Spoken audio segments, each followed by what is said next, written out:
Di sini saya akan memperkenalkan anggota tim pembuat sistem informasi untuk tugas sistem informasi, yaitu adalah kami merancang sistem informasi yang berjudul Sistem Informasi Cerdas Berbasis Ontologi. Saya sendiri adalah Paris Tuning Maharani yang bertugas sebagai Project Management. Di sini saya akan memperkenalkan tim-tim pembuat tugas sistem informasi ini. Yang pertama adalah Daud.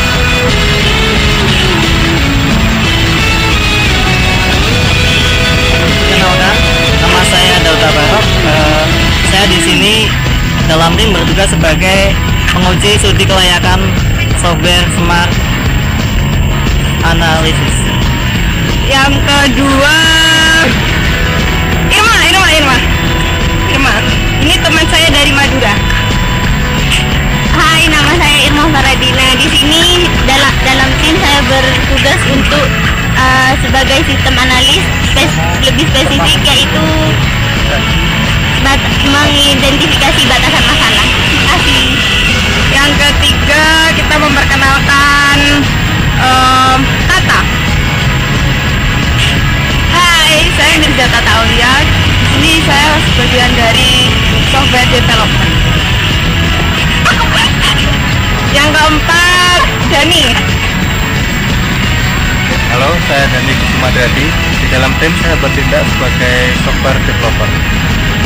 Dan yang terakhir adalah Adam. Nama saya Adam Abinugroho.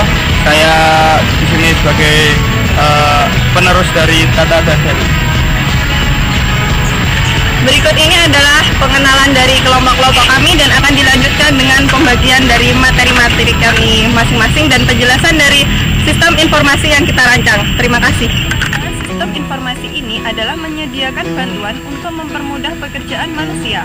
Tujuan dari personal asisten software bertindak sebagai interface di dalam dunia digital dengan memahami permintaan dan perintah dari user dan merubah perintah tersebut menjadi aksi, serta memberikan rekomendasi kepada user berdasarkan informasi yang didapatkannya. Pertama-tama, aplikasi AI di dalam smartphone atau personal komputer akan mencoba mengingat kebiasaan user berdasarkan natural language processing. Sistem ini akan beradaptasi dengan bagaimana cara user menggunakan personal komputer atau smartphone mereka. Di saat user meminta informasi atau mempunyai pertanyaan terhadap aplikasi ini, maka aplikasi akan mencoba memahami apa yang user butuhkan. Touchscreen yang ditawarkan oleh smartphone akan mempermudah interaksi dengan interface program.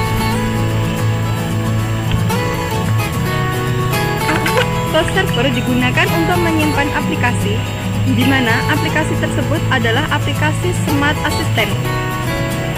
Aplikasi ini dapat disimpan dalam beberapa media.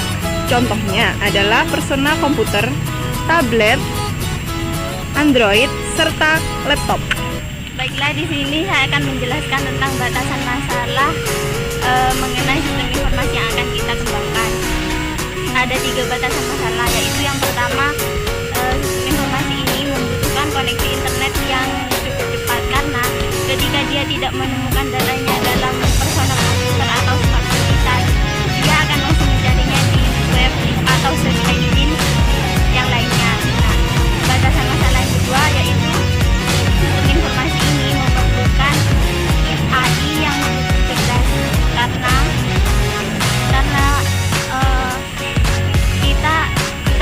kita tidak menggunakan text recognition tapi voice recognition. Nah, untuk membuatnya itu diperlukan algoritma yang sangat rumit. Dan selanjutnya batasan masalah yang terakhir ialah kita akan membuat suatu relationship dengan komputer kita. Mengapa demikian? Karena sistem informasi ini menggunakan voice recognition di mana kita akan berbicara dan berhubungan secara langsung dengan komputer kita. Seperti yang kedengarannya sangat konyol ya, mungkin manusia dapat ngomong-ngomong sendiri dengan komputer. Dalam mengembangkan atau development sistem informasi ini ada beberapa hal penting yang harus diperhatikan dalam mengembangkan software, seperti voice recognition atau perintah menggunakan suara. Tujuan dari perintah dengan suara adalah untuk membebaskan user memberikan perintah tanpa harus memberikan inputan atau masukan dari keyboard yang bertipe teks. Dengan algoritma voice recognition yang cukup bagus, perintah akan dimasukkan ke dalam record sehingga bisa dipanggil kembali jika dibutuhkan. Program sangat sering menggunakan perintah suara untuk informasi yang bersifat personal seperti task list atau kalender.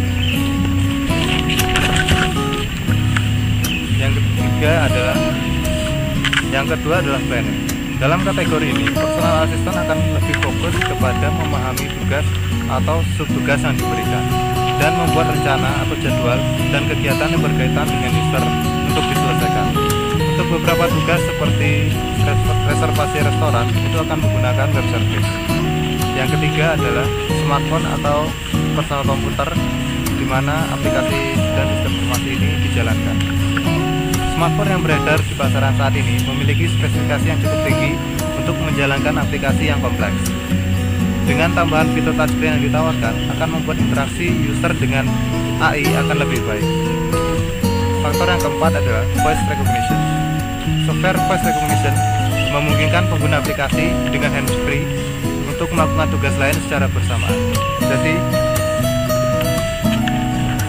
perintah yang diberikan oleh suara akan diproses dengan algoritma yang kemudian akan dirubah menjadi teks. Nah, teks itu akan memberikan perintah ke dalam kecerdasan buatan yang dibuat dan yang diimplementasikan ke dalam software.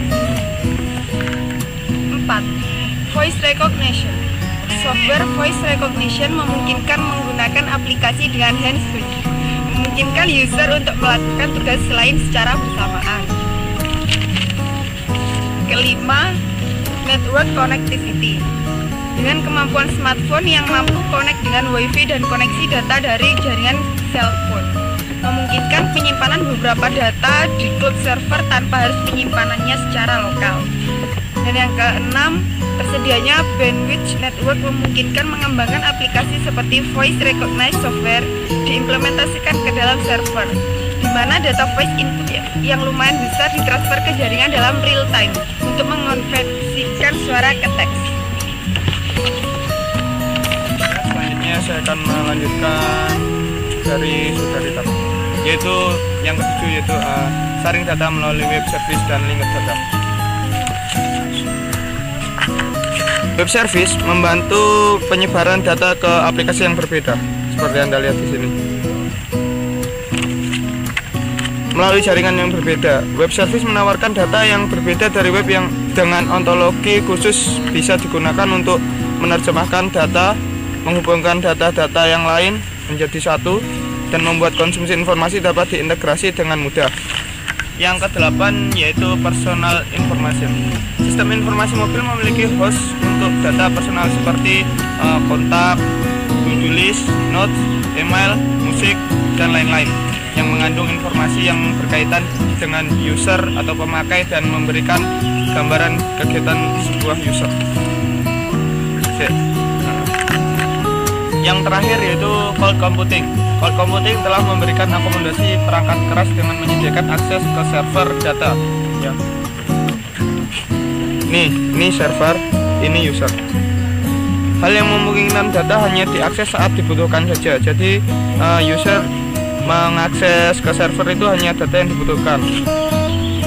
Perkembangan dalam cloud computing sangat cepat dan manajemen data lebih mudah dan aman. Jadi user ini kalau mengakses itu nanti aman, nggak bisa, ya aman lah, sehingga mudah diimplementasikan software dan maintenance.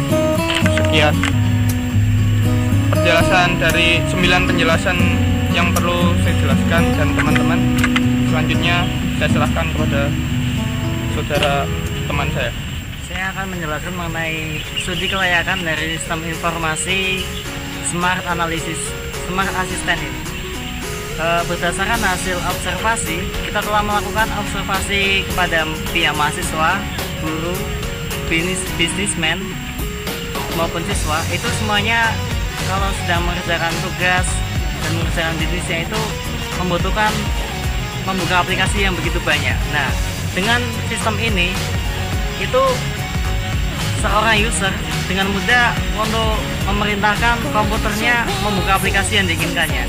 Misal kita ingin membuka atau mencari data Microsoft Word, kita tinggal masukkan perintah aja kepada laptop kita, itu kita ngomong open Microsoft Word. Nah, seperti itu akan mencari sendiri dan membuka Microsoft Word. Jadi menurut studi kelayakan sistem informasi ini, menurut hasil observasi itu dinyatakan sangat dibutuhkan. Yang kedua, mengenai biaya. Menurut biayanya itu dilihat dari sistem pembuatannya serta lama pembuatan dari sistem informasi ini, biaya tersebut dibilang sangat terjangkau.